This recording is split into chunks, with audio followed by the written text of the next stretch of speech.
마음에서 부정적인 자세를 제거하고 나면 신념의 힘은 그 자리를 비집고 들어와 점령을 시작한다. 신념에 대해 분석해보기로 하자. 개인의 성공과 관련해서 신념의 중요성이 강조되기는 하지만 본질상 4차원에 가깝기 때문에 성공 철학의 17가지 원칙에서 네 번째 자리에 부여해 놓았다. 신념은 마음의 간직한 목표, 열망 등 물리적 금전적인 결과로 전환될 수 있는 영혼의 원동력이라고 할 수 있다. 보상을 생각하지 않고 일하는 습관, 명확한 목표, 마스터마인드를 적용하여 큰 능력을 얻을 수 있음을 알고 있다. 그러나 그런 능력은 신념이라는 마음가짐을 그 원칙들과 결부시켜 사용함으로써 얻어내는 능력과 비교하자면 참으로 미약하다고 볼 수 있다. 신념의 힘이 인생의 12가지 재산 중에 하나라는 사실은 이미 알 것이다. 신념은 마음을 완벽하게 컨트롤할 줄 아는 사람들만 누릴 수 있는 마음가짐이라는 것을 다시 한번 기억했으면 한다. 마음가짐이란 사람이 완벽하게 컨트롤해낼 수 있는 유일무이한 특권이다. 신념의 10가지 기본 요소는 다음과 같다. 당사자의 적극성이나 행동이 수반된 명확한 목표, 보상을 생각하지 않고 일하는 습관, 신념에 근거하여 용기를 발휘하고 이타적인 봉사에 눈을 돌릴 줄 아는 사람 한 명 이상과의 마스터마인드 연합, 두려움, 질투, 탐욕, 의심, 증오, 미신 같은 모든 부정적인 면에서 자유로운 긍정적인 정신 자세, 모든 역경은 그에 상응하는 대가가 있다는 진리, 즉 일시적인 좌절은 있어도 실패는 없다는 진리의 인정, 인생의 명확한 목표를 적어도 하루에 한 번 묵상을 통해 확인하는 습관, 우주의 질서를 부여하는 무한한 지혜의 소유자가 있다고 인정하는 자세, 과거의 실패와 역경에 대한 자세한 목록, 양심을 지킴으로써 표현되는 자존심, 모든 사람은 평등하다고 인정하는 자세. 이러한 요소들은 신념을 위한 마음가짐을 다지는 데 매우 중요한 요소들이다. 그런 요소를 실천할 때 특별한 능력이 요구되지는 않지만 진리와 정의에 대해 열망과 지혜가 필수적이다. 신념은 오직 긍정적인 마음하고만 친하게 어울린다. 신념은 능력과 영감을 고무시키고 긍정적인 정신 자세를 행동으로 옮기게 하는 원동력이다. 즉, 긍정적인 마음이 전자석 역할을 하게 함으로써 생각한 바를 반드시 실천에 옮기도록 끌어당기는 것이다. 신념은 마음에 풍부한 자원을 부여해서 마음이 무엇이든 반드시 이용하게 만든다. 또한 어떤 상황에 처해 있든지 목표를 달성할 수 있는 유리한 기회를 포착하여 실패와 좌절에 상응하는 성공의 대가를 얻을 때까지 계속 제공한다. 신념은 사람으로 하여금 자연의 비밀을 깊숙이 꿰뚫어보고 모든 자연 법칙 속에 드러나는 자연의 언어를 이해하게 해준다. 신념은 사람이 생각하고 믿을 수 있는 것은 모두 성취할 수 있게 만든다. 토머스 에디슨은 실용적인 백열전 등을 완성할 수 있다고 굳게 믿었고 무려 10,000번 이상이나 실패했지만 신념을 굽히지 않은 결과 마침내 그렇게도 염원했던 발명품을 성공시킬 수 있었다.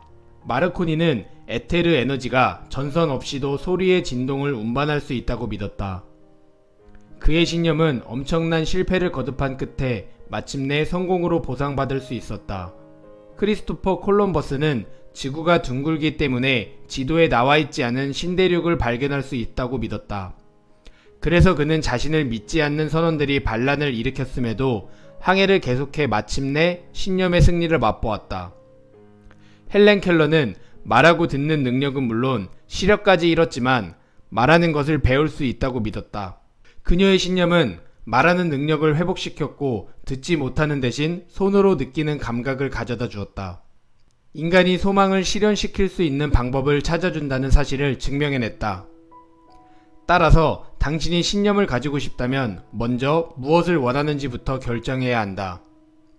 또한 신념이란 명확한 목표가 밖으로 표출된 것이다. 신념을 강화시키는 14가지 단계. 먼저 자신이 무엇을 원하는지 파악하고 그 대가로 무엇을 주어야 할 것인지를 결정한다. 열망하는 대상을 확실히 결정했다면 기도하라. 그럼으로써 이미 그 대상을 성취했다고 상상하고 정말 실제로 그렇게 된 것처럼 똑같이 행동한다. 무엇을 소유한다는 것은 정신적인 면, 즉 마음속에서 제일 먼저 일어난다. 자기 속에서 나오는 안내의 소리를 듣기 위해 항상 마음을 열어둔다. 그리하여 계획을 수정하거나 아예 바꿔버리도록 육감이 작용한다면 주저하거나 의심하지 말고 그렇게 한다. 일시적인 패배를 당했을 때 좌절하지 말라. 사람의 신념은 여러 면에서 테스트를 받으며 지금 당한 패배는 테스트 과정 중에 하나일 뿐임을 명심해야 한다.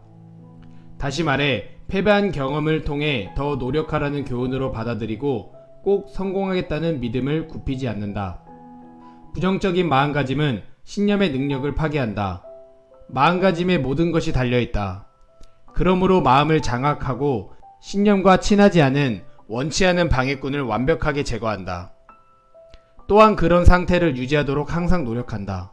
명확한 인생 목표를 정확하게 글로 적고 그것을 가지고 매일 묵상한다. 명확한 인생 목표를 인간의 자발적인 행동을 유도하는 9가지 기본 동기와 가능하면 많이 연관시켜 적용한다. 인생의 목표에 도달함으로써 얻을 수 있는 이득에 대해 목록을 만들어 본다.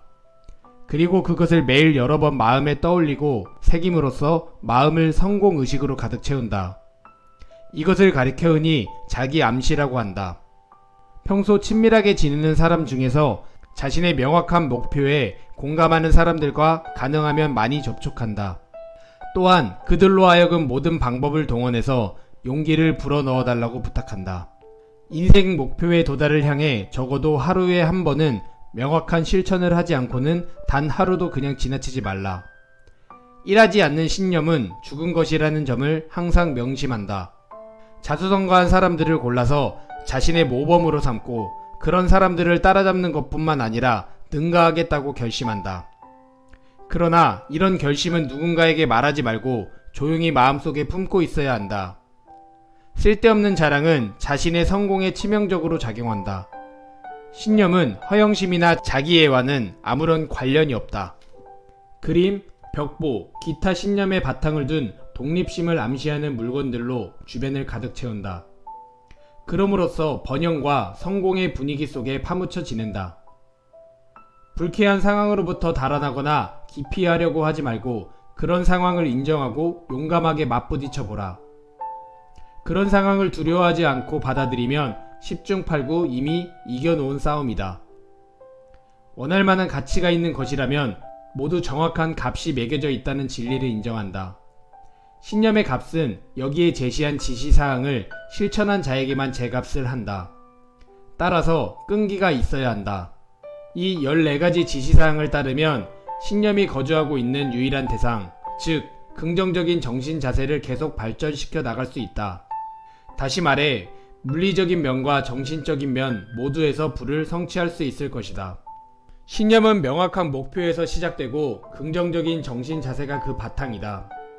긍정적인 정신 자세는 명확한 목표를 향해 실제 행동으로 옮길 때 가장 큰 능력을 발휘한다. 오늘 읽어드린 내용은 나폴레온 힐의 생각하라 그러면 부자가 되리라의 신념에 대한 내용을 여러분들께 전달드렸습니다. 신념이라는 것은 명확한 목표를 갖게 하고 그것을 매일 묵상을 하며 행동으로 이어지는 것이라 생각합니다. 이런 것들을 매일 반복해 나간다면 적어도 우리는 남들보다 성공에 한 발짝 앞선 사람이 될 것이라고 생각합니다.